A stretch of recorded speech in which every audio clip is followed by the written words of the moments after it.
athletic, wrestle with the best. And we have the best. Number 1, Penn State is hosting 15th ranked Oklahoma tonight from State College. And with that, we say welcome alongside Tim Johnson, Zach Mackey with you. And Tim, it feels like we say this every year. Penn State has reloaded, and you feel as if Cale Sanderson might have his best team ever tonight. Again and again, what a time to be a Penn State wrestling fan. You know, same verse every year. A couple of years ago, we said, is this Cale Sanderson's best team? Yes. Was last year his best team? Yes. Is this year perhaps his best team? Yes, I think it potentially is, and maybe one of the best teams ever assembled in our sports history. And what a treat tonight that we get to see both these two teams kick off their dual season right here on the Big Ten Network. Our starting lineups are sponsored by Defend Soap. And we're starting with the big boys tonight. 197 is where we get things going. Yes, and Penn State gets to take a first look at the Marisola twins, redshirt freshmen, their first time out in the mat at Bryce Jordan, and a couple of national champions are going to be coming out. I'm looking forward to true freshman, top recruit, Marcus Blaze at 133. We have some new guys, we've got some returners, but as Tim said, Connor Marisola, the freshman, is perfect. Last year, his career record, he's getting the start here tonight out of the Bryce Jordan Center, and it's a big start. 8th-ranked DJ Parker, the senior, can scrap right now. He's 21-8 last season, and he's coming in for a fight. Well, DJ Parker came so close to being an All-American, got beaten the blood round by Jackson Smith from Maryland, one victory short of an All-American out of Moline, Illinois. He's really dynamic and explosive, and this is probably one of Oklahoma's best opportunities to get a win tonight. So they like starting at 197, and right in on the single leg, drive through, good attack by Parker, but nice defense by Marisola. And maybe some Penn State fans say, hey, where's Josh Barr here, 197? He has an injury to his rib that has set him out a little bit, not getting the go here tonight. Instead, Marisola will, but Coach Sanderson says nothing to be too worried about, just being a little precautious with Josh Barr, the number 1 ranked wrestler here at 197. Yeah, and Josh Barr was on the world team for the U23s, and he got a little dinked up in at the Worlds and didn't get to compete after hurting some ribs, and so he's just going to be out for a few weeks and back in there soon. Talk about, we're talking about Penn State, we talk about the world teams. Almost everyone in the lineup has represented USA Wrestling as a member of a world team, whether it's U17s, U20s, U23s, or the senior world. You know that Penn State and the Nittany Lion Wrestling Club, the RTC, is going to be represented when USA Wrestling goes worldwide. Yeah, they had 7 of them there at the U23s just a couple of weeks ago in Serbia. And, Coach Sanderson said it kind of put us back a little bit. We were overseas. We had to come back. The dual season came upon us, but they're fired up to get it started here tonight in the Bryce Jordan Center. Yeah, Connor Marisola, one of the medalists. He was a U20 bronze medalist, as his twin brother, who we'll see next, Cole Marisola, at heavyweight. And so, again, they're stepping out in the Penn State uniform for an official dual meet for the first time. And the large crowd here at Bryce Jordan Center is really excited about seeing some of the newcomers. And then they just can't wait to see their champions come out. But right now, Parker's had a couple of attacks, and Marisola has fended him off. They're feeling each other out, kind of slowing down. There's Marisola on a nice low shot. He's got the leg up. Yeah, now what's he going to do? Kick down and into the mat. Yeah. They give him the takedown. That's a really good job by Marisola, because, it's so often when you get to the edge, right here, Parker, he went away instead of staying in there and fighting on that single leg. And when you bail out at the edge, usually it favors the guy in on the leg, and Marisola gets the 3-point takedown and out in front with 48 seconds left. Parker quickly up, trying to get out here, and he will. 1 red, neutral, 1 red. Make it a 3-1 match, the first. 35. Good time to get one, Parker. Here the Oklahoma staff saying here's a good time to get one with just 30 seconds remaining in the first. You know, Tim, this is the point, too, here. 197 heavyweight, where Oklahoma feels like they can make a little noise here. Start at 197. They really like Parker. They got one 15. more on deck. This is where they want to get it started, too. Hard to do on the road. It's a hard road trip when you start out with Penn State at Bryce Jordan Center. Let's go. Easy. Yep. Marasola did a nice job on that takedown. He got in there, lowered his level really well, went low to the ankle, dropped in on that ankle, pulled it in, and look, he comes straight up. All right, squares up. He's got the single leg up. He can decide what he's wanting to do, but as soon as Parker bailed out, he was able to drop down on both legs, get the three-point takedown. Red, take your spot. Marasola, 8 wins last year, had 2 falls, 2 tech falls, 4 of those bonus. Under head coach Cale Sanderson in his 17th season, raised the 12th national championship banner under Coach Sanderson, the 13th overall for Penn State just a couple of minutes ago. The dynasty that he has built in Happy Valley is obviously so impressive. Parker does a nice job getting away there, gets the escape point, tightens the score to 3-2. Good job of fending off, but wow. The re-attack. Yeah, a re-attack after one shot to the right. He drops in. Nice job by Marasola. Really, he was relentless there, and it's just because he set up that takedown with another takedown attempt. He's done that twice now, get in deep on that ankle, Tim, and been able to finish both times. He leads at 6-2 right now over Parker. You know, when you were wrestling with Josh Barr every day, and Coach Sanderson, and Jake Varner, and the rooms filled with guys at these weight classes, the heavier weight classes, Marasola is, you know, he's ready to go because that room is so tough. That he went to the right, and then he dropped back down in the left, comes up, and he's going to reach across and grab the other leg. Looking for that half Nelson there to try to go for the pin. Cover. Nice effort by Marasola. On the attack.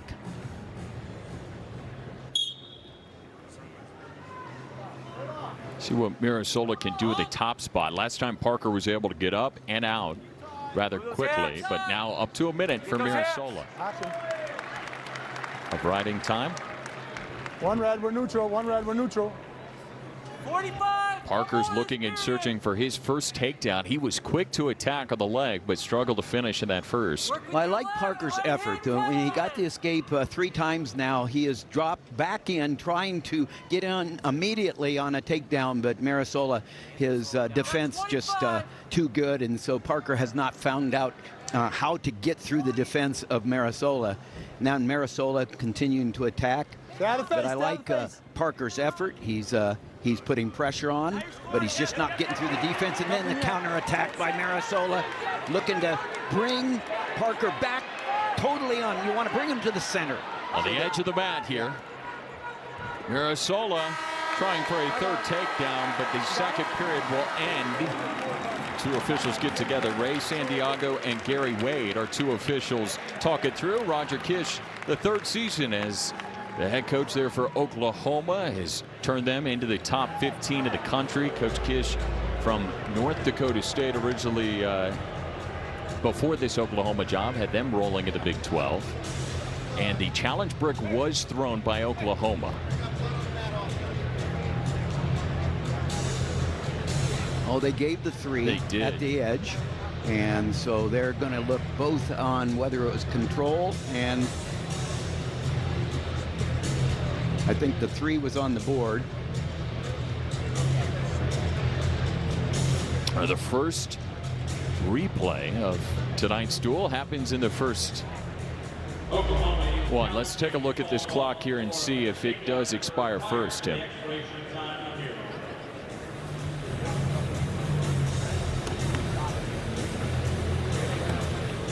The time went out before the official put up, so that's what Ray Santiago, the head official, one of the best in the land.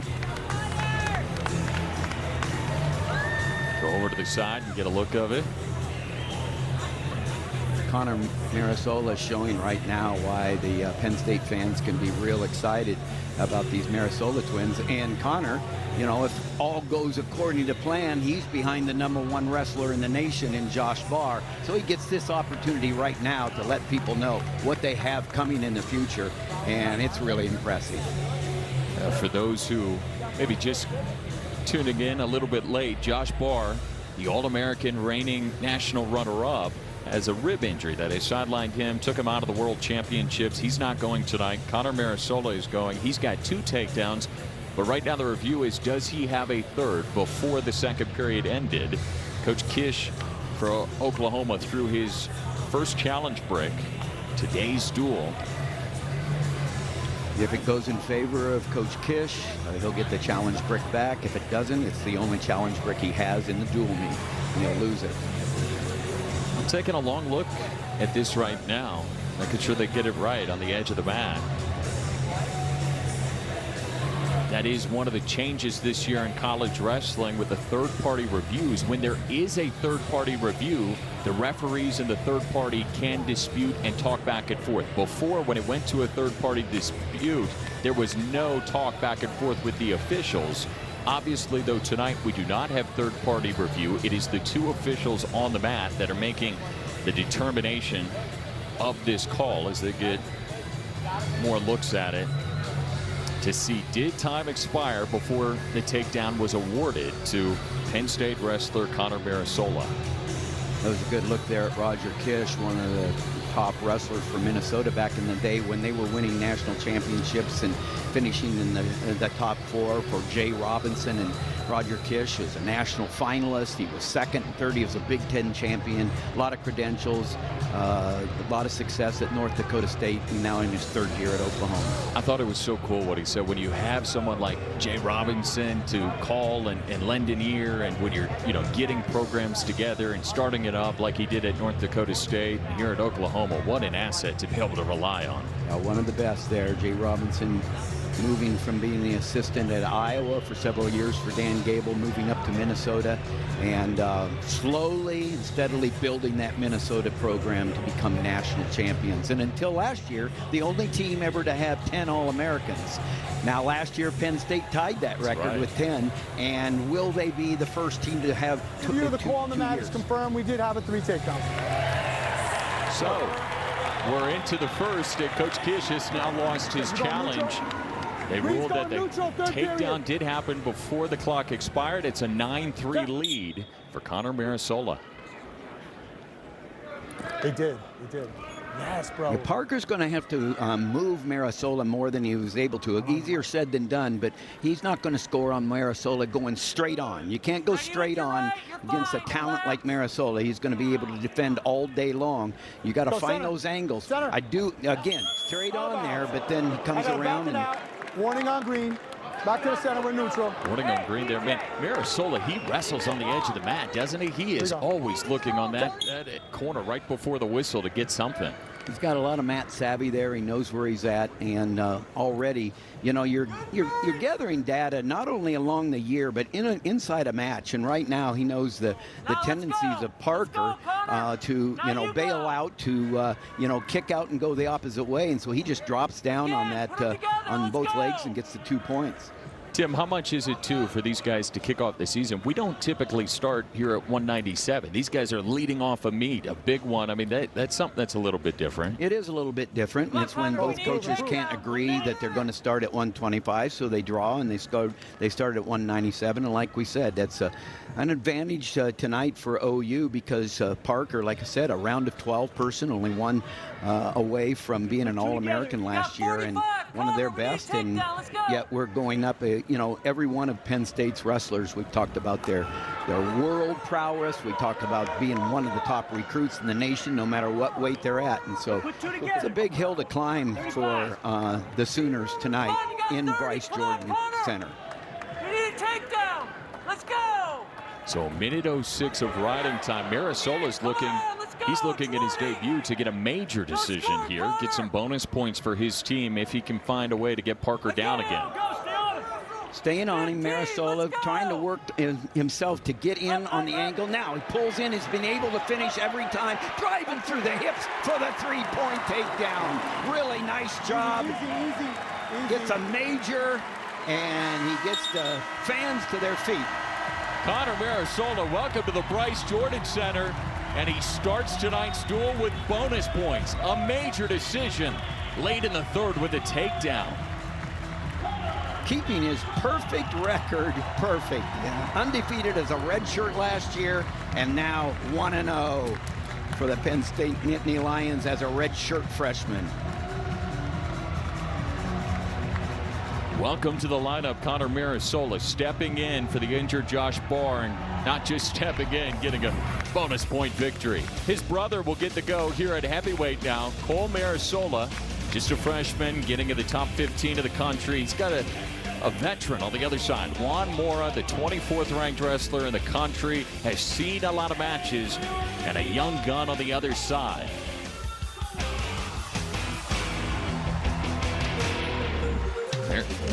Juan Mora is coming off a real nice victory in the Tiger Style Invitational last weekend, but Cole Marasola is trying to follow up his brother's major decision.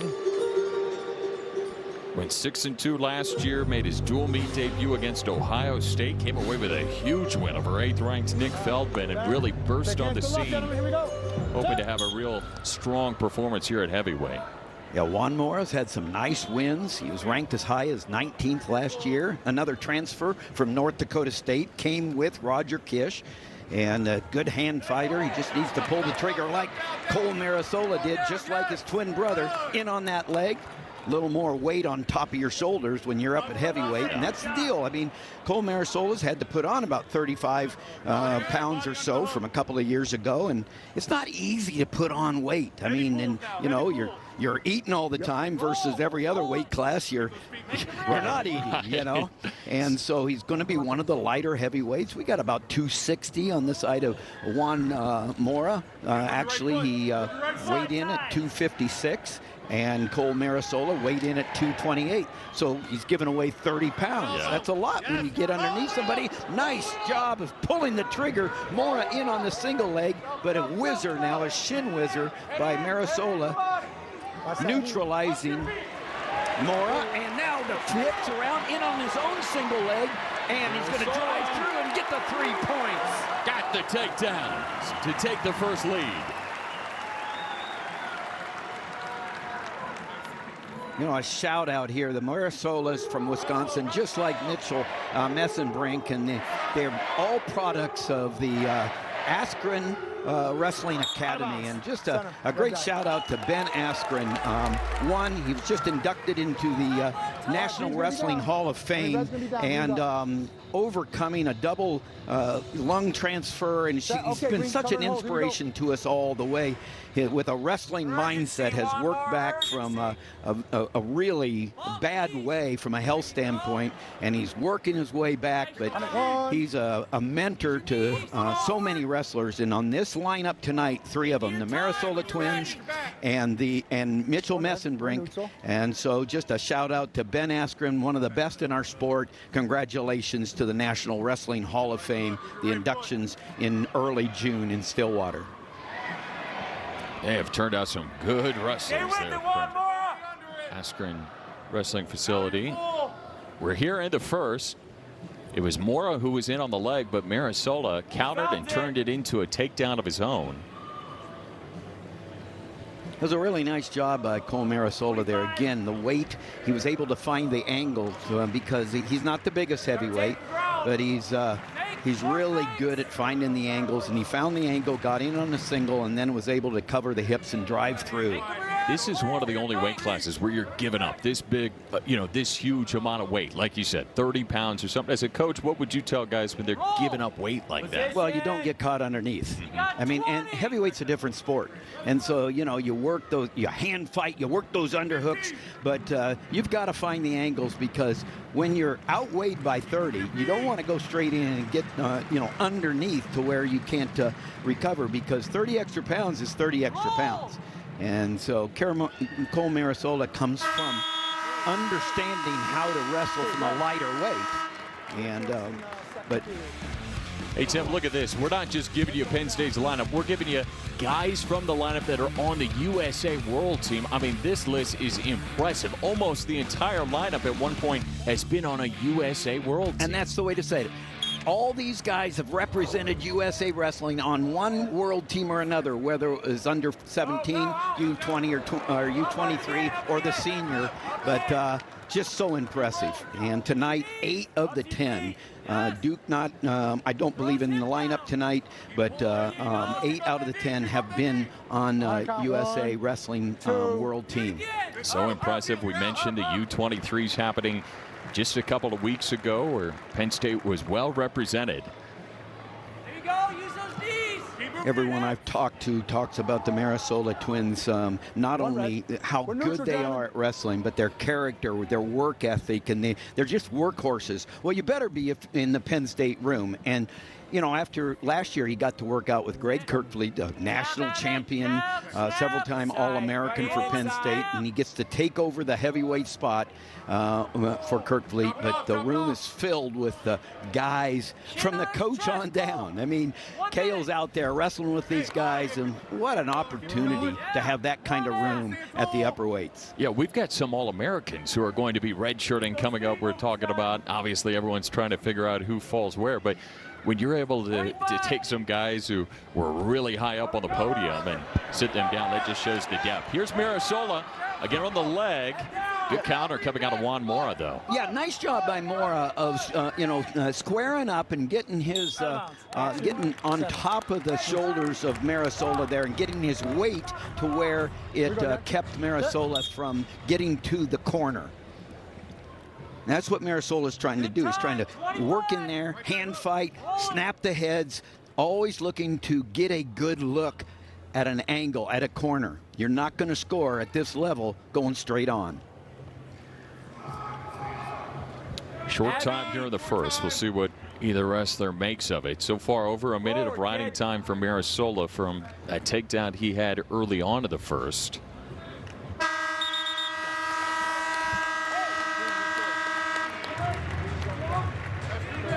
And Marisola with the choice to go down here. Red cover, here we go. Gotta work hard here, Juan. This is one of those hard spots we talk about where he's giving up the weight. Mora's going to try to continue to ride as he gets a caution here, a little too early of a jump. On the elbow. Yeah, and I don't mind that jump by Mora. I mean, you want to catch every advantage you can. Big lift, big lift. And Marisola stands up. He's looking to control the hands, get hip separation, and he does. Real easy getaway there, 1 point escape. So now Juan Mora is looking for Oklahoma's first takedown. All 5 of their points in the last match, this match, have come from escapes, trying to be the aggressor here. To the mat. Heavy. To the mat. Good. Forward. What we've seen out of the Marisola twins is what you're always going to see out of teams like Penn State, the elites. It's always the basics win the day. They've done a really nice job of holding position. They've done a nice job of lowering their level, finding an angle, getting in on the single leg, and then turning that into a takedown, dropping down to the double leg. But, it negates a lot of chaos. If the pressure's in the right place in the right time, the defense has less options. And the Marisola twins so far have given Oklahoma no options because of their good basic fundamentals. 50 seconds. Ready to run around. If you're Juan Mora here, 45 seconds now on the clock in the third. A takedown could put you in front. 40 seconds. Sprint one. Right hand. Catch Got to it. figure out, got to find when the right time is to pull the trigger. Head your face, go. Good. Easy. Keep it clean, gentlemen. 30. Right hand. And this is where, you're right in it from a standpoint of Mora. He just needs to be working those snaps and trying to get Marisola out of position. But that's the hard part because Cole has kept a great position. He's keeping in the center of the match. And Mora has not been able to break through the defense of Marisola, who's going to get the win. An early shot for Juan Mora, but it's Cole Marisola who turns it into 3 and gets the decision. into the lineup in the starting spot at heavyweight and starting it off with a decision tonight in the first duel of the season. 2 matches down, and Penn State flexing early. Back-to-back wins for the Nittany Lions. And Cliff Keen Athletic, wrestle with the best. Look at that, a young fan getting the bobblehead tonight. The first 2,000 fans either got one of the national champs. There's a Carter Starachi, or you either got a Mitchell Messenbrinker. We'll see coming up. So fun opportunity for the first 2,000 who came through the doors tonight for the Bryce Jordan Center. Those look pretty good. A couple of national champs. Not bad renderings there. All right, 125, where we typically started, but instead these guys had to wait a little bit. Luke Lillendahl, third-ranked wrestler in a sophomore campaign, came on really strong last year. Conrad Hendrickson in a sophomore year had a strong season as a redshirt last year, undefeated 5-0. Big opportunity for him at the Bryce Jordan Center, but Luke Lillendahl just came on. When it came to February and March, he continued to just thrive with the Big Ten championship. Yeah, Lillendahl finished third last year, and just what a great true freshman season. Lightning Luke was named that by a youth wrestling coach, and that's because he can dart in and out with the best of them. But one of the things, we talk about world teams, and Luke Lillendahl is the first USA Wrestling wrestler to win world titles at U17, U20, and U23. Wow, impressive. The #1 seed last year at the in 25, placed third. He got upset in the quarters by Lehigh's Sheldon Seymour, and then came back, pinned Matt Ramos, the guy, the Purdue wrestler that was second the year before, pinned him for third place, and was the #1 recruit in the class of 24. So just a treat to watch. I think he's one of the best 125-pounders in the last decade. I know you always like, too, these, guys like Luke who have a falter a little bit in the national tournament and have to fight their way back, claw and scrap to get all the way back, doesn't give up and gets third, gets on the podium, but it's not an easy course to get there. You've been around me, and you understand that when I think of third placers, I tell you what, it's very satisfying because it's usually after a heartbreaking loss, and you come back, and like you said, you scratch, you claw, and you get back in there, and that's why I think, and there's a takedown by Luke Lillendahl right away inside the first minute. 3-0 for Lillendahl, but I say it a lot, America needs wrestling. The guts, the gumption, the grit that it takes to grind out a good 7-minute match. It's the same stuff, the same characteristics that it takes to grind out a good, productive, long life. And I'll tell you what, we need more people in America that are willing to go to the mat for their convictions. There you go. We don't want to leave it on the mat. Let's take the mat with us through life. And back to the mat goes Conrad Hendrickson. Nice job. That loss of control? Yeah, nice job by Hendrickson. One red lost of control. He fought hard there. Got the 1-point escape. He was able to get out, got that escape there.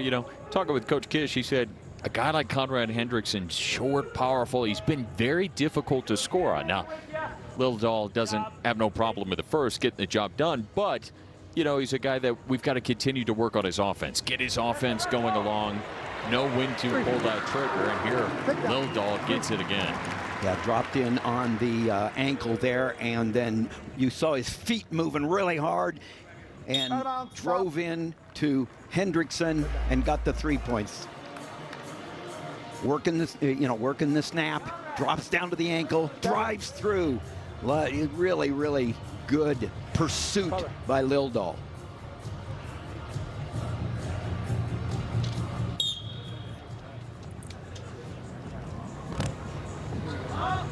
Got a minute.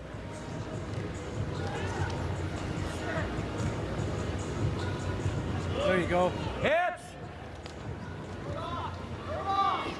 Already one major decision coming for Penn State here tonight at 197. Lillendahl is up by 5 here in the first. Of course, always The reigning Big Ten champ looking at searching for bonus points. Good look at Luke Lildahl there. He's world class on his feet, obviously, with his world championships and these age groups, but he has just continued to improve top and bottom. And right now, Penn State does a really nice job of smothering on top. And I like the way Hendrickson continues to hustle, and he was able to get out there, but Lildahl wanted to go back to his feet. And nice job there of trying to find the corner by Hendrickson. And good fight. Yeah, good fight by Conrad Hendrickson. Squared it back up. Now pull. Now pull. Pull again. Elbows and angles. Coach Kish saying try to get him down flat on the edge of the mat. He's got just 7 seconds to work with, trying to get his first takedown. Obviously, every one of these wrestlers for Penn State, you have to say, are in the elite category. And elites all have a system, patterns allowing for success. And talking about success, there's Penn State having won the Big Ten championships last year, on their way to also win the NCAAs. But you'll notice not only is Nebraska in the #2 spot here in the Big Ten championships, but we know what a great year Mark Manning and Nebraska had last year, finishing second in the NCAAs as well. Yeah, dominating performance by Penn State, that 181.5. Some of those points coming from this guy right here. Lildahl had a great tournament, got himself to the championship, got a Big Ten championship under his belt as just a freshman. Scrapped it real good here at 125 and is looking for even more after finishing third in the NCAA tournament. Quickly up and out. Lildahl makes it 7-2 lead. Luke does a great job. The key to him is his feet are always moving. He goes from the tie to angles. His hands are moving, and he's just so active. He's got fakes, trying to catch his opponent to bite on a fake, and Hendrickson has not bit. He's really hard to move. He's really hard to score on. Luke is having to work for everything out there, trying to find those corners, and he stays on him.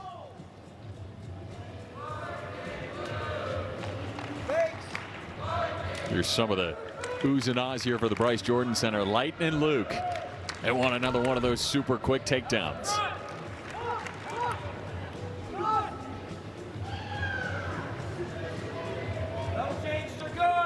Conrad Hendrickson out of Carrollton, Texas. Just a redshirt sophomore in this lineup.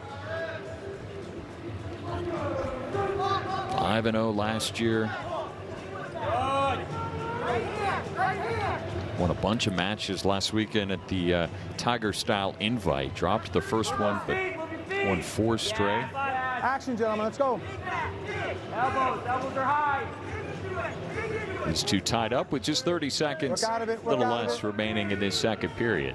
Sooner doing a nice job. Is back to the center, getting those underhooks. Lildahl trying to work that head, hand fight, and look for the corners. And Hendrickson really stopping the initial moves.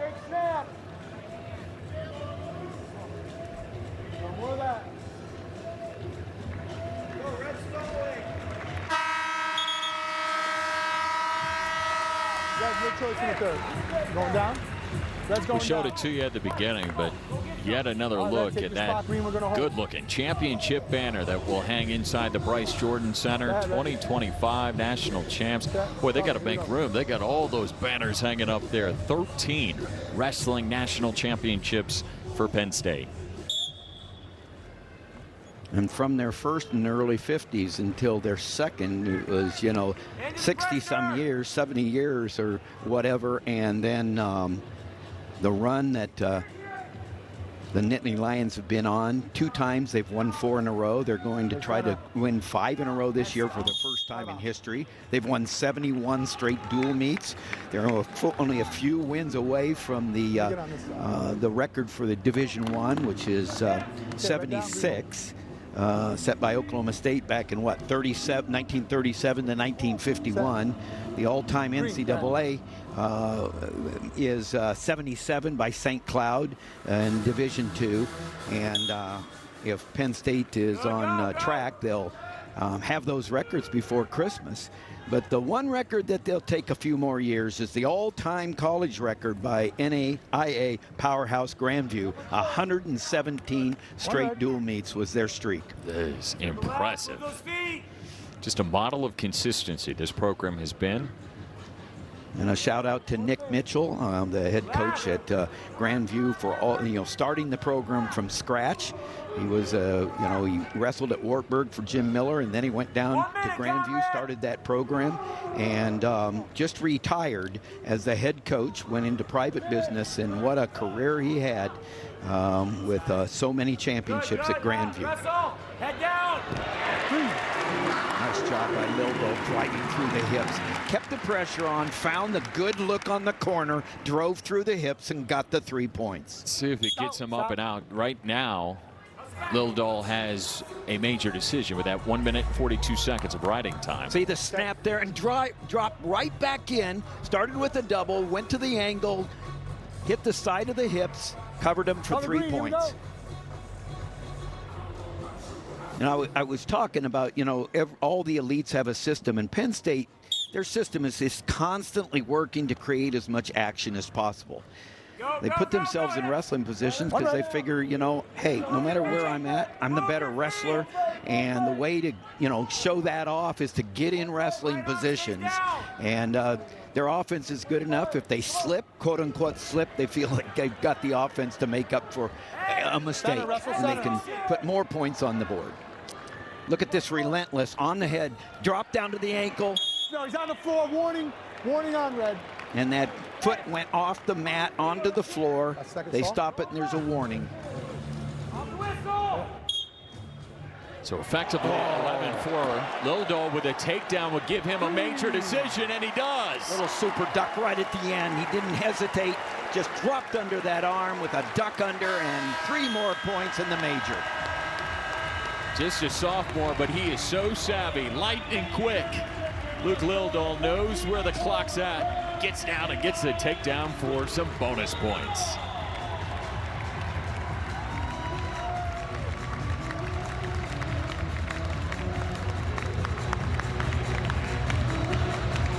Hey, next week, Friday Night Wrestling delivers yet another great matchup with the Hawkeyes. Lock it up with Pitt. Live coverage begins at 8:30 Eastern, 5:30 Pacific on the Big Ten Network and the Fox Sports app. 133 pounds is where we turn our attention now, and there is some real excitement for this freshman. Marcus Blaze, a freshman being sent out there for Penn State, making his debut on a really big stage here tonight. And he'll be going on the other side against Tyson Tremoli, who went 8-3 last year in his redshirt season. A couple of young guns going at it here at 133.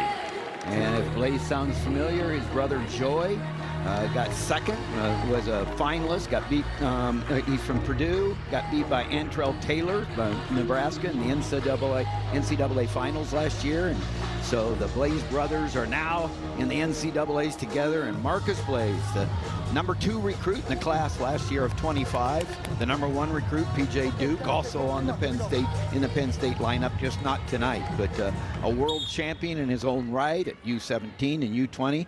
And then last year as a high school senior, 3rd in the Olympic trials and part of USA Wrestling's national team already, Marcus Blaze. A year ago, like you said, in the high school ranks, here tonight on one of the biggest stages in college wrestling, the Bryce Jordan Center with a top 20 matchup. Marcus Blaze, so much excitement, and so many Penn State wrestling fans are just eager and excited to see what they've got of this young freshman. 4-time high school state champion in the state of Ohio.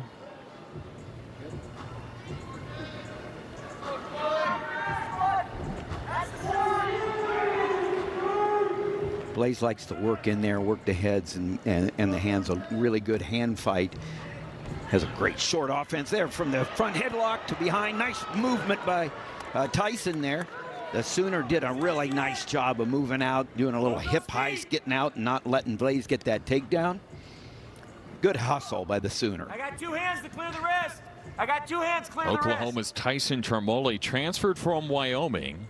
Improve from that. Coach Kish said he has taken a big step here from the offseason last year coming into this year. They are very excited after a redshirt season what they've got in their redshirt freshmen. Move those feet.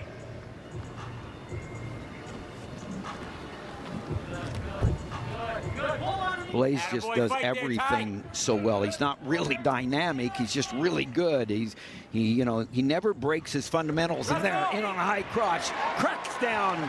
Charmoli driving through for the three-point takedown. First takedown. That's a nitty line. Marcus Blaze takes him down. Red, down. Snaps ahead, in on the high crotch. Looking to crack down there, and then hides his ankles, drives through, covers the hips, 3 points, takedown.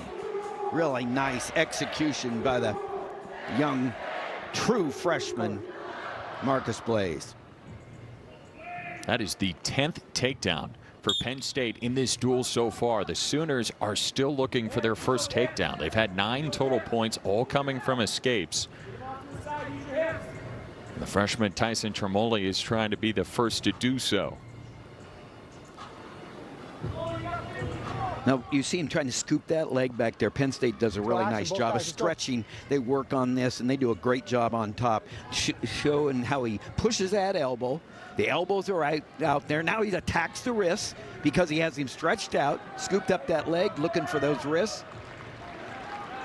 Action. I mean, you're not going anywhere when you're flat on the mat like Charmoli was. Warning, bottom man. And again, see that right hand pushing the elbow up, scooping the legs, stretching out Charmoli, now trying to cross-face and get the head and the knee together, looking for a cradle, lock him up. He's got it locked. He's got the lock of the cradle, and Blaze is trying to flip him now. He's got short time. Really nice job by Charmoli, knowing the time left. No points there. Nice job of keeping Blaze from turning him, knowing what was going on with the time.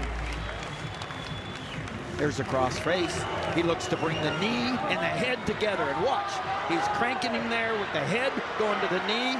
The fans know what's going on. He gets it locked up. But like I said, Charmoli did a nice job keeping his base there just long enough because he was going to go over, but time ran out. Such strength out of Marcus Blaze. He credited some of that this offseason to having a guy like Braden Davis in the room, too, who he's been scrapping it with. Braden Davis, obviously, are likely to redshirt. Move those feet. Nagao in the lineup after having an injury-prone career for last year, and he's back in the lineup, up a weight at 141. Braden Davis, an All-American last year at 133, and going to go up a weight, and a year at redshirt will give him an opportunity to keep improving. You can't be in this room and not improve. Yeah.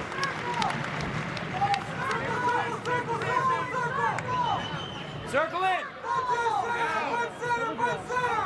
All the way to the center. You see that relentless pursuit right there. Is that overhook drive in? He knows where his toes are. 3 points.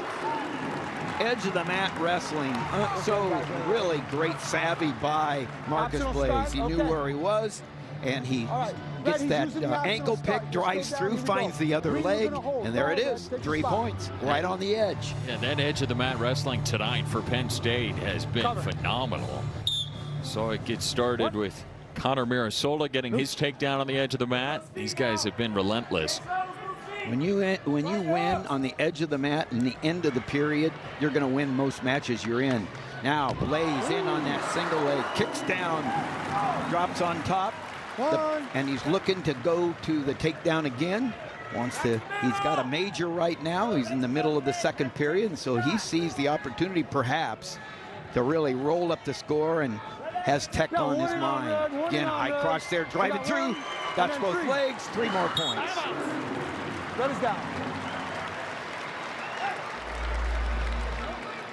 Here was that last takedown. Yeah, great short offense there. Started from a front headlock and dropped around to found the corner for the single leg.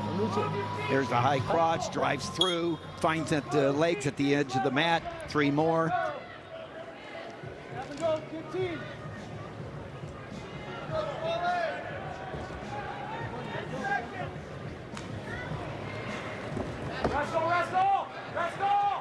Good hustle, looking to score at the end of the period, but held off by Charmoli, fighting as best as he can. But your choice in the third.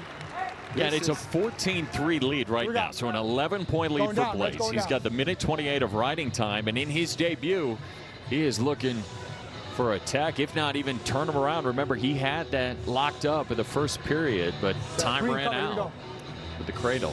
Yeah, Marcus Blaze is this group that these next geners, they're just different. I mean, that's, Marcus Blaze, he's looking for a tilt there, going to try to get 4. That would end the match right now. He gets it. That's it. A tech fall, 15-point difference. The true freshman steps out on the mat like he's been there forever, and, he's been all over. This guy's ready for battle as a true freshman for the Nittany Lions. Welcome to the Big Ten. Marcus Blaze starts it off on a big stage here from the Bryce Jordan Center. He gets not only the win, but he takes a tech fall with him. 141 when we come back. Alex Braun getting the go, the freshman for Oklahoma's 9-3. And welcome back. Aaron Nagano, the junior, is back in this lineup. Yeah, Nagao is a transfer from Minnesota, and his freshman year, he was 2nd in the Big Tens, 5th in the NCAAs, and transferred to Penn State. Did not All-American his next year with Penn State, and then last year took an injury red shirt, so back in the lineup after being out. And I really like this young man, a junior from La Habra, California.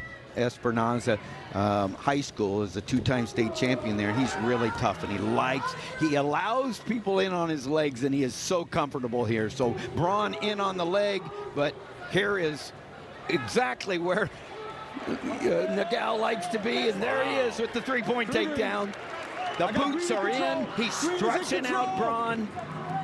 He is not scared, like you said, to wrestle in that down spot. With his back turned for a second, he finds his way for the takedown. Stop, stalemate. And a stalemate will send these wrestlers back. Nagao will be in the top spot, the 2-time All-American. How about this scramble? Green hold, red, take your spot. Boots in, got the takedown. Set, cover, here we go.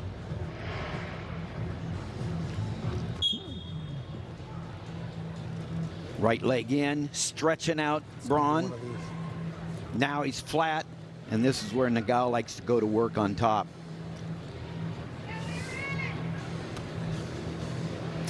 So Nagao trying to get him flattened out here. He's done a pretty good job of that, looking for those inside wrists. Lots of forward pressure. See that forward pressure, lifting up on that back leg, hips. It's just a smothering ride here, but he's looking to try to find that power half. You can tell. Nice job by Braun as far as catching the leg, trying to come in on the right side. You think you've got Nagao in trouble, and Nagao just, he relies a lot on his scrambling position, and it's something that he needs to continue to grow in being able to not just rely and let the opponent in on your legs, but right now they're going to get a stalemate. Run out of bounds. No choice. Correct. So they go back to the center. If you saw during that, our referee, Brand Santiago, was holding his hand in his wrist. That was saying in that moment, that's a newly adopted rule, that the riding time does not go to Nagao. Instead, until the official puts his hand down, and that is a newly adopted rule this year for offensive stalling. Riding time is stopped when an offensive wrestler is in the rear standing position and is penalized for stalling.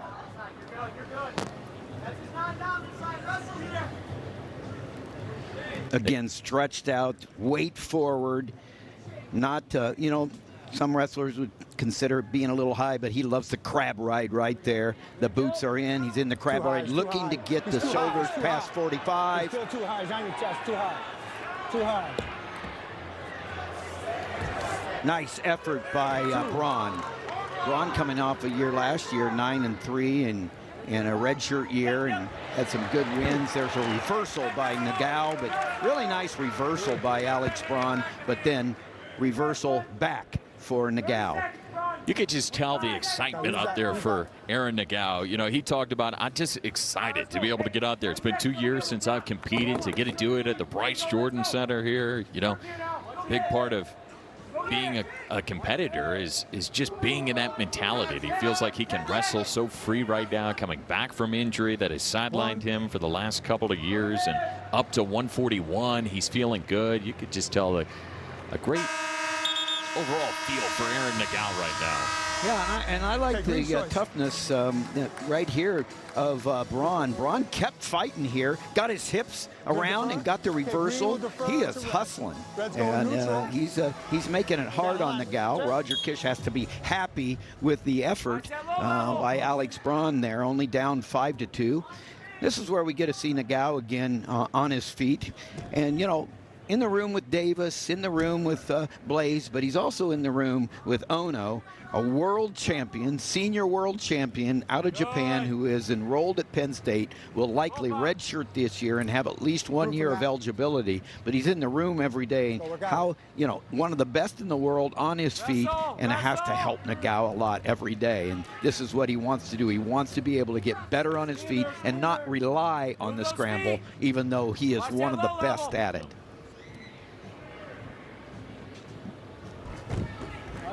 Nice job by Braun there. Really good effort. How about the young freshman gets the first takedown of the meet for Oklahoma, but now here comes Nagao. Yep, nice job with Nagao, you know, go the reversing there, but that 3 points for 2. It would have been 5 to, that score is different than that because the takedown came for Braun, and then the reversal, yeah. And so it's tight, 7-5. Warning on red, driving the mat. Nice job of stuffing, going around, getting the 2, and then diving through, getting the hips on top, coming around and getting the reversal. And nice job again by Braun on not getting caught for near fall points. Good effort by both these wrestlers. A lot of scrambling going on, a lot of effort. And there's the boots in again for Nagao. He's so tough on top. Coach Kish said, hey, this is a guy, Alex Braun, who is not going to back down. This is such a benefit to get this exposure, to go against a guy like Nagao, and you could see, not scared to go after it. Got that takedown early on. Yeah, Braun's already showing me he's the kind of guy that you're going to have to rip my arm off to get me over, and that says a lot about his toughness. Minnesota connection for both these guys. Nagao, a California prep, but came and wrestled at Minnesota. Braun from Minnesota, Woodbury, Minnesota, was a 3-time Fargo double All-American. That tells you something right there. That means you're an All-American 3 times at both Greco-Roman and freestyle at Fargo, the National Junior Championships. That's why we're seeing what we're seeing here. He has shown that he is one tough competitor. Well, we're just about to start the third, and Aaron Nagao has already locked up riding time, over 3 minutes and 9 seconds of it. So it essentially right now is an 8-5 match. And after the escape, now essentially a 9-5 match with Nagao in his debut coming back from injury.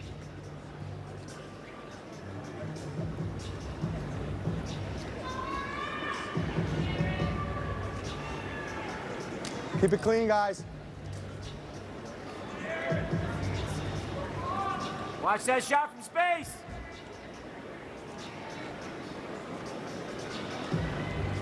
You got 90 seconds, Braun. Go work out of that. Work out of it. Both wrestlers on their feet here in the third. Stay in that stance. The riding time secured. Nagao essentially with a 9-5 lead, more than a takedown lead over Braun. Well, this is a good match for both these guys. Nagao coming back after a year off. He stepping out on the mat in front of all these fans at Bryce Jordan Center and going up against a tough competitor in Braun. Braun not giving up that takedown, scrambling there, trying to come up. He's got that leg so that Nagao is not going to be able to score from this position.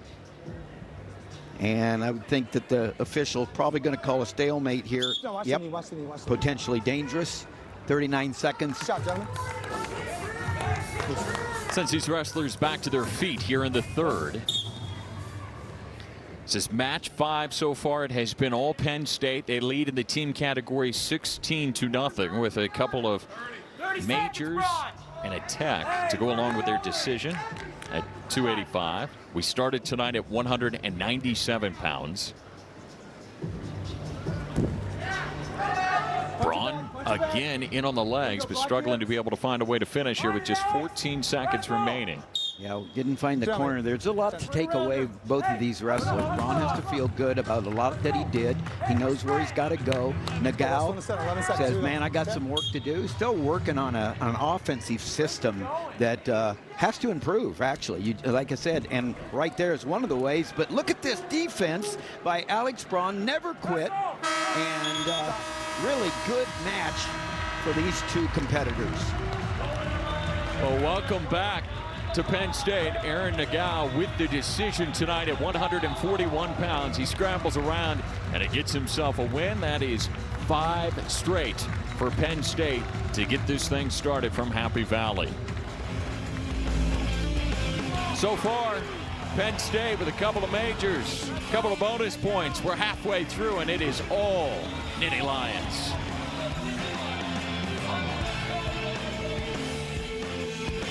The Big Ten, look at that. 5 of the top 6 are all Big Ten company. And you know what sticks out to me? We talked about Nebraska was the talk of the tournament because of their strong performance, a couple of national championships, and still finished 60 points behind Penn State's record-breaking performance. We almost are yawning about Penn State's prowess.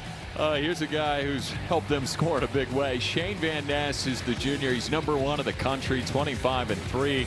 And it will be a tall task here for the freshman on the other side, Leighton Schneider, a local kid from Edmond, Oklahoma, getting to go today. But Van Ness, the 2-time All-American back in 2023 and again in 2025. Had a bunch of pins, techs, majors. Third 2 years in a row, you know, came back.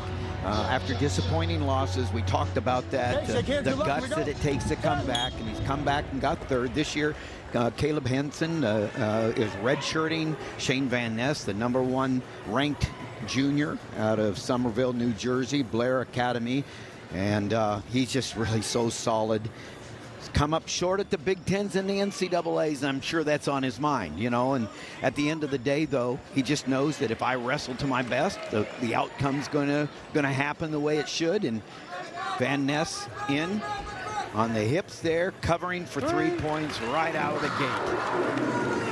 Shane Van Ness is the first to strike.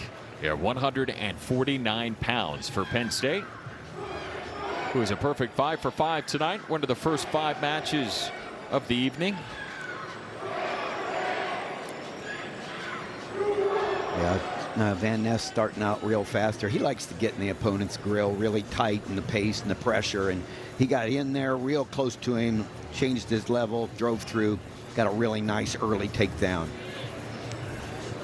Shane Van Ness, the junior out of Somerville, New Jersey, at Blair Academy, where he prepped at. It's been so good in this lineup. Let's go action, gentlemen. They're 149 pounds. Van Ness got a Turk action there on the leg. Look as he elevates that at the same time, keeping the pressure, stretching Schneider out. Elbows are out. Looking for that cross face. Not afraid to put a little pain on his opponent there. Again, working that cross face. We saw it earlier, looking for that cradle, trying to bring that head to the knee, tighten it up, working that. He's got that, he's above the elbow there. No, he's got the leg.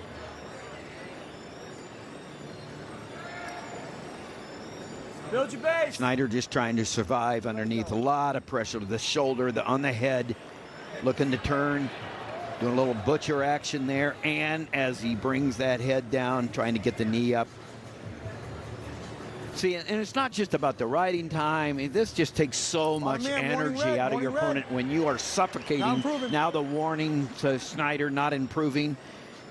You know, sometimes you're getting overwhelmed, but Van Ness doing a nice job of moving side to side, looking for different things. Now go.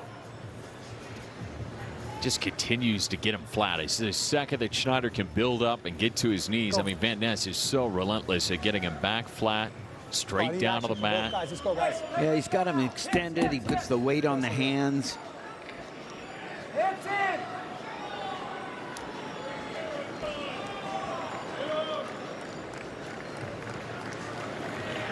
Dominating wide there. It all started really early as he just dropped in on the single leg, drove through, and then comes around on the corner, pops his head out, and covers the hips for 3 points. Now, in on the double leg there, crawled in, lifted. Great fundamentals. Drove through, dropped his level, drove through, lifted, and now looking to try to find those near fall points. Back on top. Already 2 minutes and now 45 seconds of riding time for Shane Van Ness. Schneider faces him, and now again, Van Ness likes to work inside. Got an overhook, fighting those hands.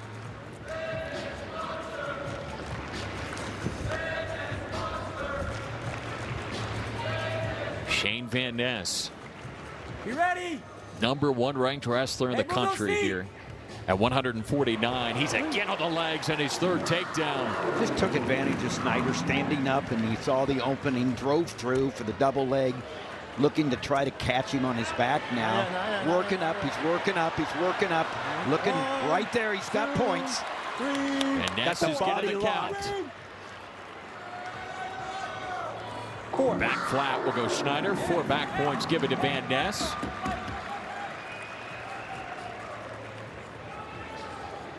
He does a really nice job of using his entire body, his whole body, to get the turns on top. Uses legs to block and pinch. Doesn't allow the hips up. You know, he's riding with his, with his hips, not his arms. Just really putting the pressure forward on Schneider, giving him nowhere to go. Looking to push out the elbows, looking for bars. Just a relentless pursuit, the pressure by Van Ness. I mean, Van Ness has already locked up riding time. We're in the second. It's another warning that results in a point for Van Ness with the second stall call against Schneider. Yeah, worked ahead, worked ahead. Schneider stood up straight, and just great pursuit by Van Ness. Looking to try to end this swing with some, some near fall points, whether it comes from a tilt, power half.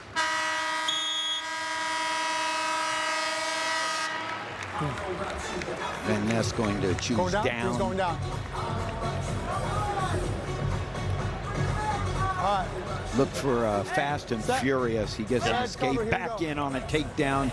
He wants to get this thing ended. He has been on Schneider. 18 takedowns tonight. It has been a dominated performance by Penn State. And forget the escape. He gets the reverse, and he gets the opportunity to get the back points, and he's looking for a fall. He's going to keep that there. He's working up. Look at him just really work up there, and he gets the opportunity to try to pin Schneider before the match will be called as a technical fall. Schneider with a good move towards the end of the mat, but Shane Van Ness, welcome back. And there he goes, the #1 wrestler in the country here this season, goes away with a tech fall.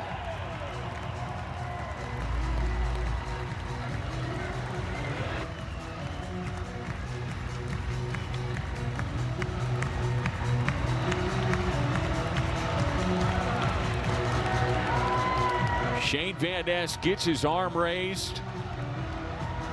And out of the intermission, comes out with fireworks tonight. More team points coming the way of Penn State. 157 is where we go next. And in summer, the freshman is 5-4 for Oklahoma. Joe Seeley is good to go, the freshman, on the other side for Penn State.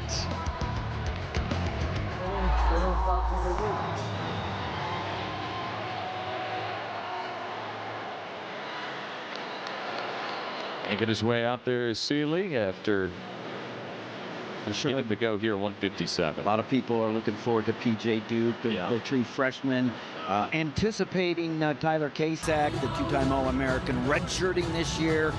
Just won the Bill Farrell Freestyle Tournament, and the anticipation for P.J. Duke, the #1 recruit in the nation. Not in the lineup here. The true freshman was on, on 3 world teams this year. A world champion in U20, bronze medalist in U23 on the senior circuit. And but Joe Seeley, in a tough competitor himself, got an early takedown there. His opportunity here at Bryce Jordan. We talk about Bryce Jordan, just such a great place. They have the indoor record for the most fans in a dual meet. But it was 10 years ago today on the Big Ten Network that Grapple on the Gridiron set the record for wrestling at Kinnick Stadium at the University of Iowa. I think the record was something like 42,800, but I know there was almost 50,000 there. Something happened on the turnstiles, and it was an incredible. They got lost. 10 years ago today, the Grapple of the Gridiron, Iowa and Oklahoma State, #1 and 2. What a great thing. But we talk about Bryce Jordan. We'll be back here, of course, the Big Ten Network and everybody in the Big Ten family for the Big Ten Championships, which will be held here at Bryce Jordan. Yeah, what a sight that is going to be. To have the championships here, the dynasty that Penn State has, the fans that come out. It is going to be a great showing when it comes March there in State College. Move those feet. Stay in that stance. Yeah, I'll never forget that day, at Kinnick Stadium, the Grapple of the Gridiron, because, it's November 14th. You think it could be 20 degrees, and it was 60 degrees and sunny, and it was incredible. Post it up. Improve. So Seeley's going to get a stalemate as he was looking for his second takedown here in the first. Speaking of Bryce Jordan Center, this is a treat for a lot of Penn State fans. They have 3 times they're here for dual meets this year, usually in Rec Hall. There's a nice underhook and throw by Joe Seeley, out getting his opportunity and taking advantage of it. Really nice job by the redshirt freshman, Nittany Lion Joe Seeley. Yeah, it was last year on January 31st of 2025 at 15,998 packed right into here to the Bryce Jordan Center. That is, like Tim said, the indoor attendance record for the NCAA to watch a college wrestling match, and a great showing tonight. There's usually about 10,000 Penn State fans that get to see the Nittany Lions live that don't get to see them often because, of course, they're sold out. And I think you have to inherit tickets to Rec Hall at about 6,700 that's held there. They're sold out all the time. So when you come to Bryce Jordan, there's, like I said, there's close to 10,000 fans that get to see them live that don't get to see them often. I've talked about it in the opening. What a time to be a Penn State wrestling fan. 12 of the last 14 years, NCAA champions. 71 straight dual meets, looking to try to, get the record. 76 in Division I, 77 in all of the NCAA. And if everything goes to as planned, that'll happen before Christmas break. Yeah, and they're down in Nashville. Green, your choice in the we anticipate. Green's going to defer to red. Red's going down. Red set. Green cover. Seeley will go on top here. Bottom man move. That's a caution on red. Now, Penn State, coming off that national championship last year, has 7 All-Americans coming back, and then have 2 guys who are coming off redshirts. So 9 All-Americans are on this roster this year. Some of them redshirting, some of them moved around. You've got guys at different weights. Young freshmen making their debuts tonight. We talked about Marcus Blaze coming in a big way on a big stage with a tech fall earlier tonight. One red, we're neutral. We started tonight at 197 pounds. It's been so far 6 straight for Penn State. Give them that 24-0 lead. We have Friday Night Wrestling here on the Big Ten. With Tim Johnson, Zach Mackey with you. From State College. Seeley works on the edge of the mat, and he is awarded the takedown there. Using all of the mat, knowing where he's at. Doing a really nice job, Joe Seeley.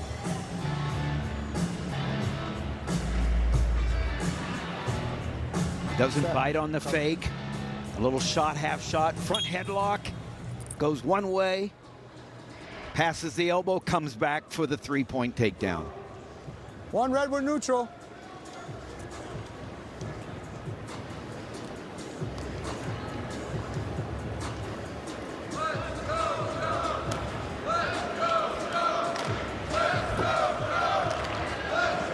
Center, action center.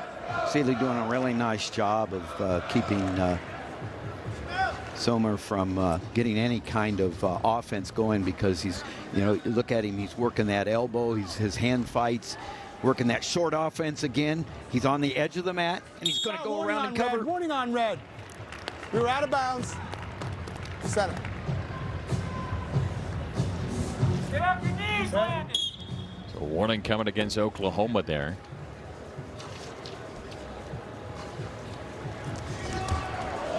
Oh, Seeley pulls him down to the mat in a hurry. Good recovery coming that time.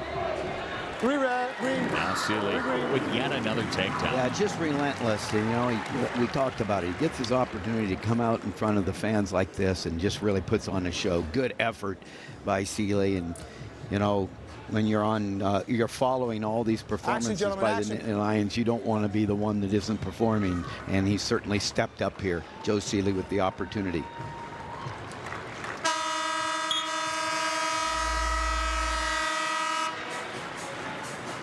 Sommer just standing there, you know, not giving good protection, not good position there, and Seeley takes advantage of it, drops his level, drives in. Easy takedown.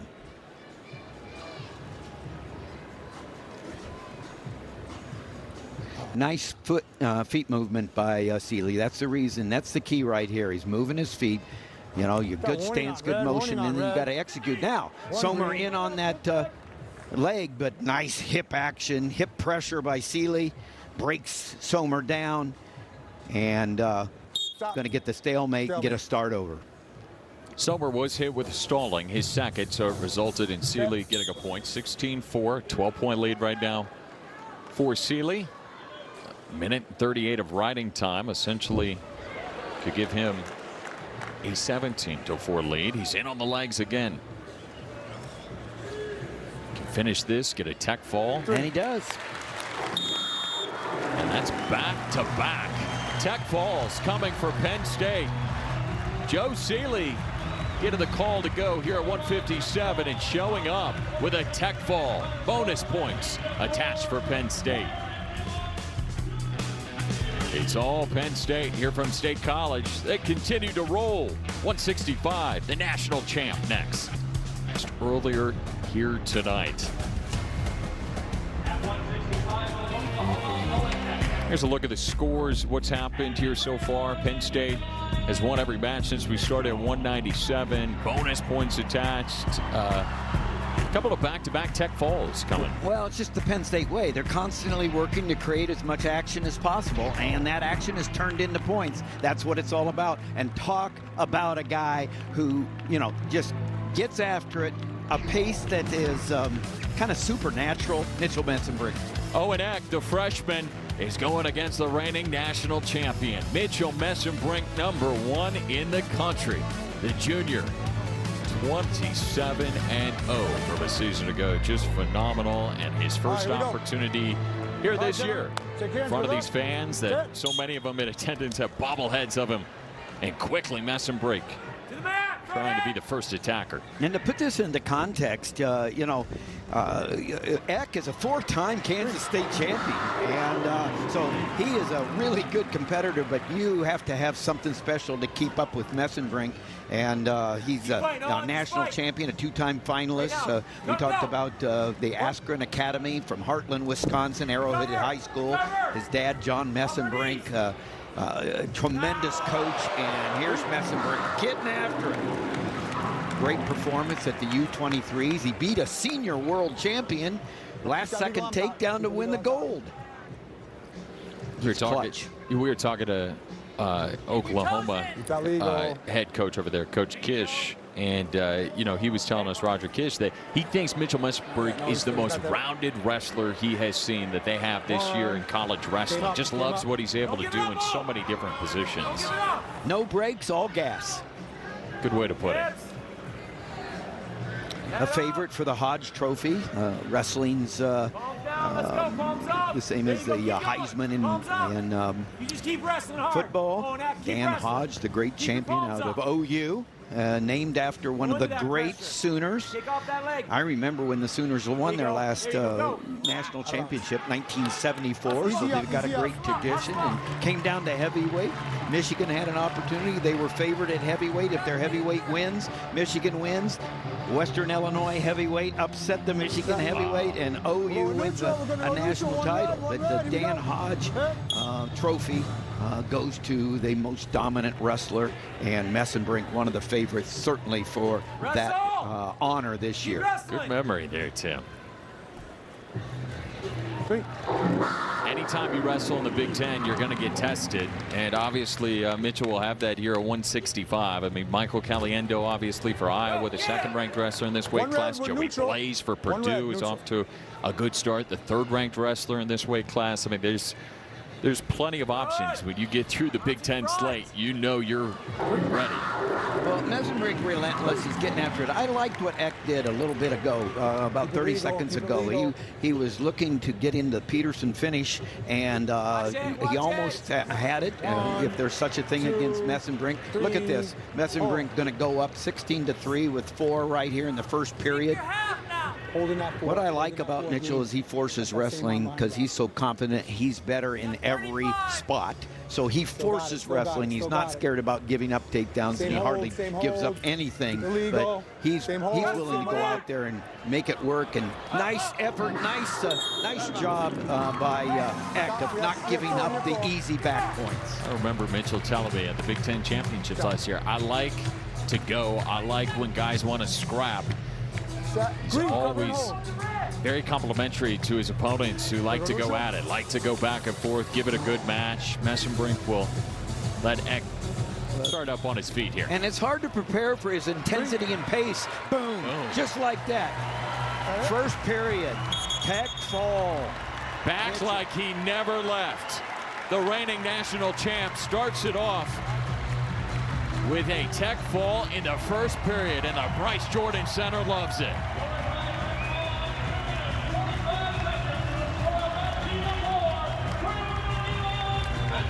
And there's plenty of those around the Bryce Jordan Center that are so excited. And Mitchell Messenbrink is back yet again, doing what he does best.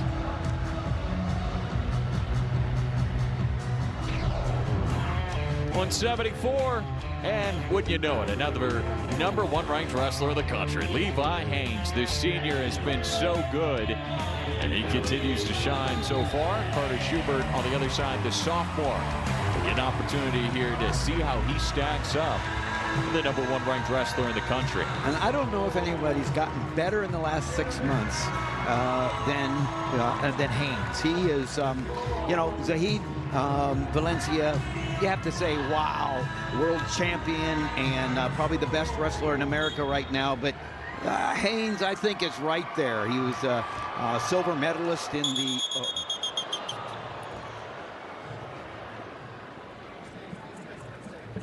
Start the injury time for Green.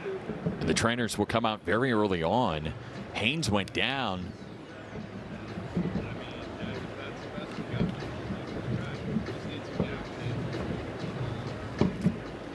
I think they hit heads. And chin. Oh, yeah. Right on it.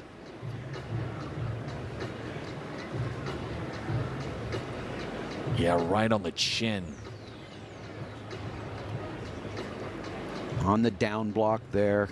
Couldn't have got KO'd any more directly. And so taking the injury time. Looking at on whether or not they'll look at concussion protocol. Okay, concussion protocol. All right, so they will go over and do concussion protocol now. They stops that injury time, and they get the opportunity to take him back and check everything out. Don't want to rush anything when it comes to concussion protocol.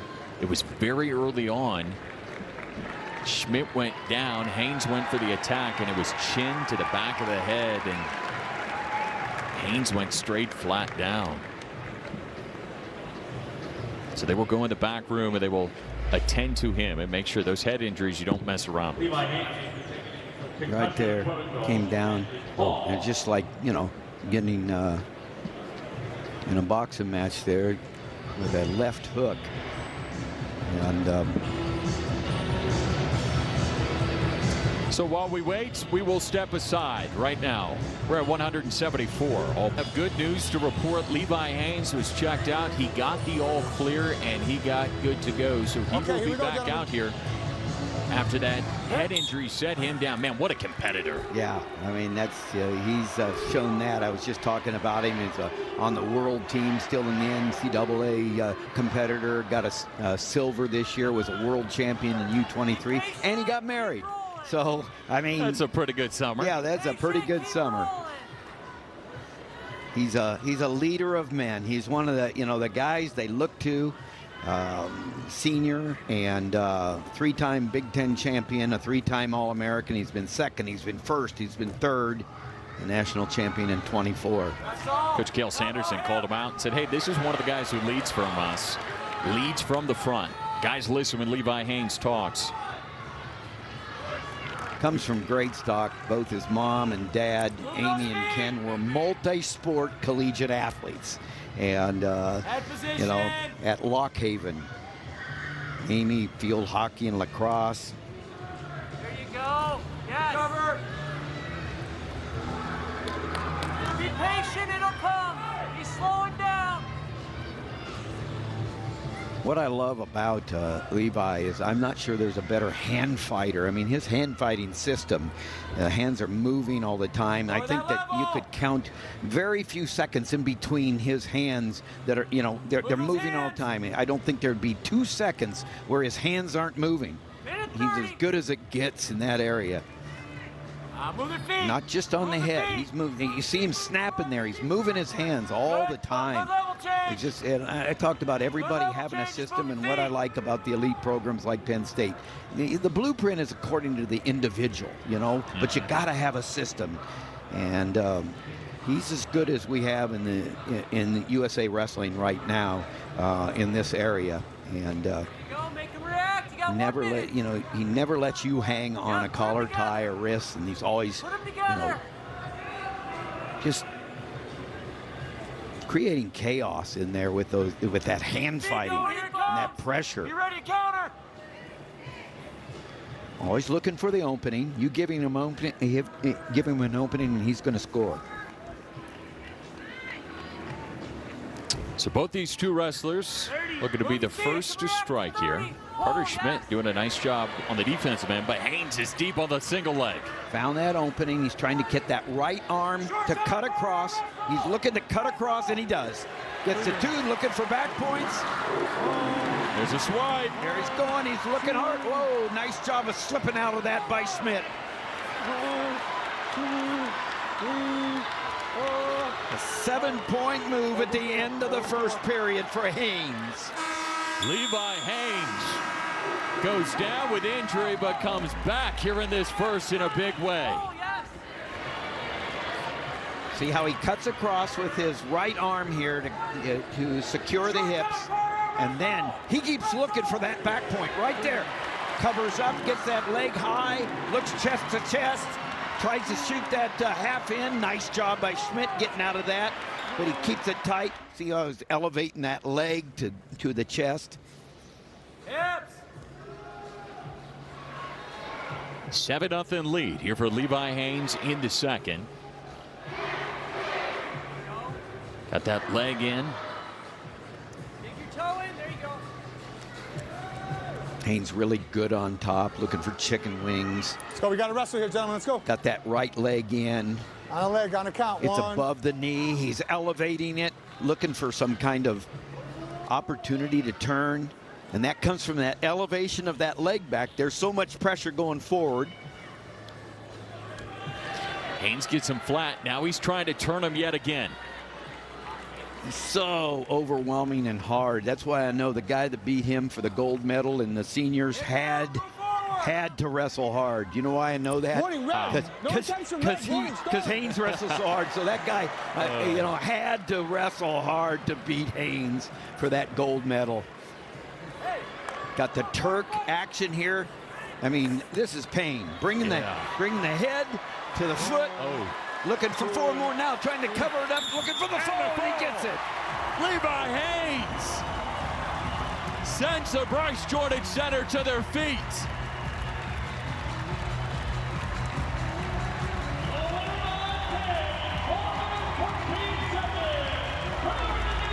Coming out of that Turk, he'd elevated now. Watch him adjust and get his chest on top of the chest right here. Get the points, okay, and the boom, chest on top of chest, nowhere to go, fall. How about a tough dude right there? Levi Haines went down, concussion protocol. They took a look, came back in a big way with a fall. They're at 174. We've got one more left. Rocco Welsh, when we come back. 25 showdown. That's next on the Big Ten Network and the Fox Sports app. Final match of the night, 184 pounds. Anders Thompson, the freshman, will go against the second-ranked wrestler in the country, Rocco Welsh, the sophomore, here at 184 pounds. 12-0 for Penn State. Yeah, Rocco Welsh, the transfer from Ohio State back to his home state of Pennsylvania out of Wentzburg, and 2 years ago he was second to Carter Starachi. How crazy. And so NCAA second for the Buckeyes, and now he's in the uniform that beat him in the finals. Penn State Nittany Lions. He's ice cold. He was really a great performance at the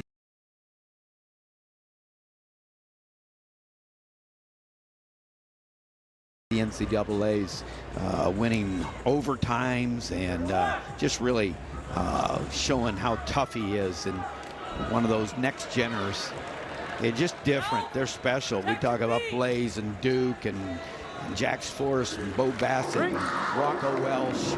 These guys are coming out ready, more so than ever in the history of our sport, because of academies that we've talked about, because of the access on the internet to see the best wrestling, the way they train. It's just a whole different ball game as these young guys come in.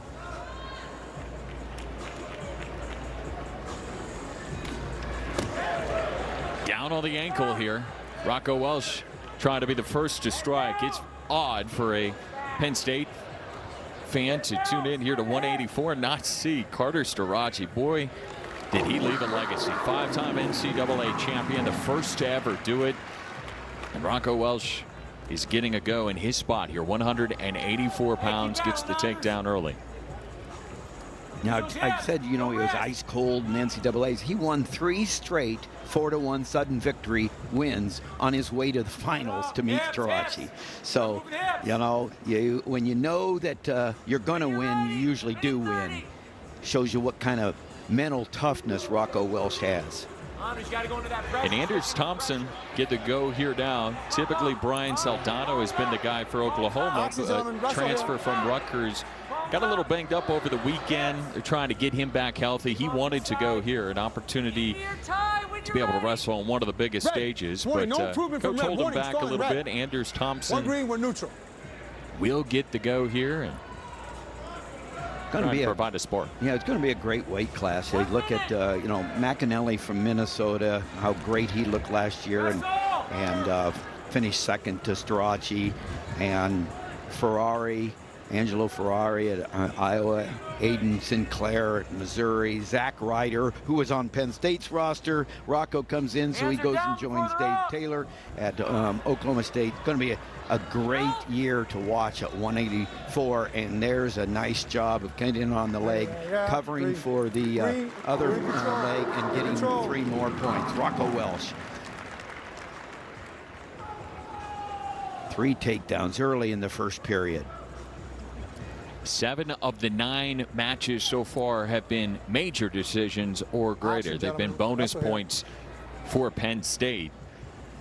They have gone 9 for 9, trying to go 10 for 10 against Oklahoma in the debut of the season for the duel.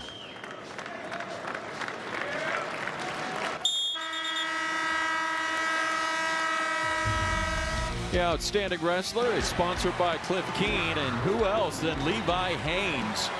He went down with injury, came back, and he put him on his back to get the fall.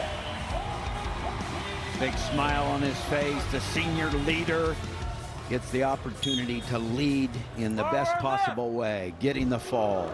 Good mat return there by Thompson, not allowing an easy escape by Rocco Welsh. Red, you're in control here. 1. And Welsh will get himself out. He'll get back to an escape here. A 10-2 lead. Rocco Welsh is looking to turn it into a major, or got the major right now, looking to turn it into a tack or a fall in his debut for Penn State, the transfer from Ohio State.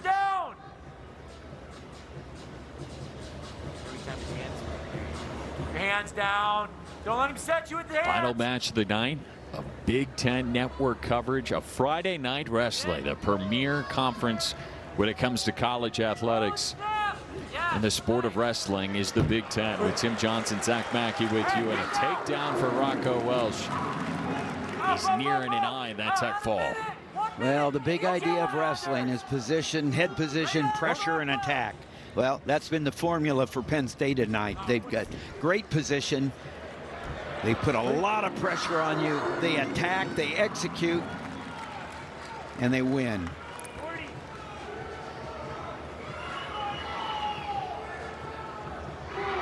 Just a clinic tonight by Penn State, Action here. who won their 4th straight national championship last year. They are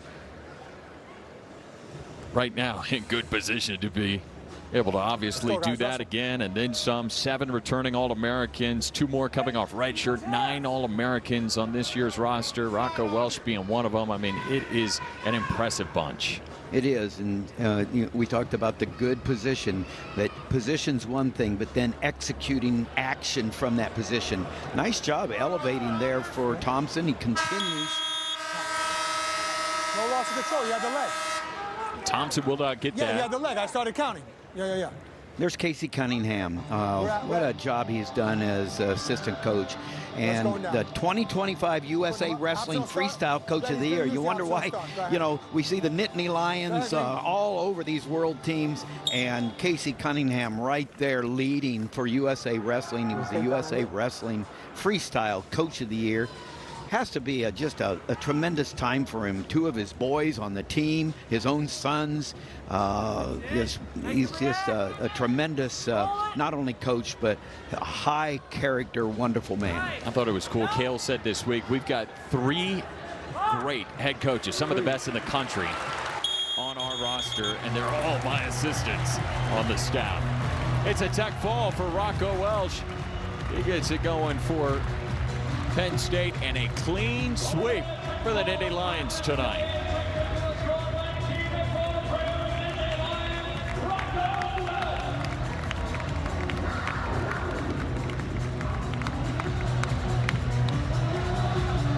Rocco Welsh gets it started at the Bryce Jordan Center in a big way with a tech fall. It's a whole bunch of bonus points attached today. Penn State rolls in this one to beat up on Oklahoma, and The folks at the Bryce Jordan Center got a show tonight. They sure did, and that's why they come. It's an exciting time to be a Penn State wrestling fan.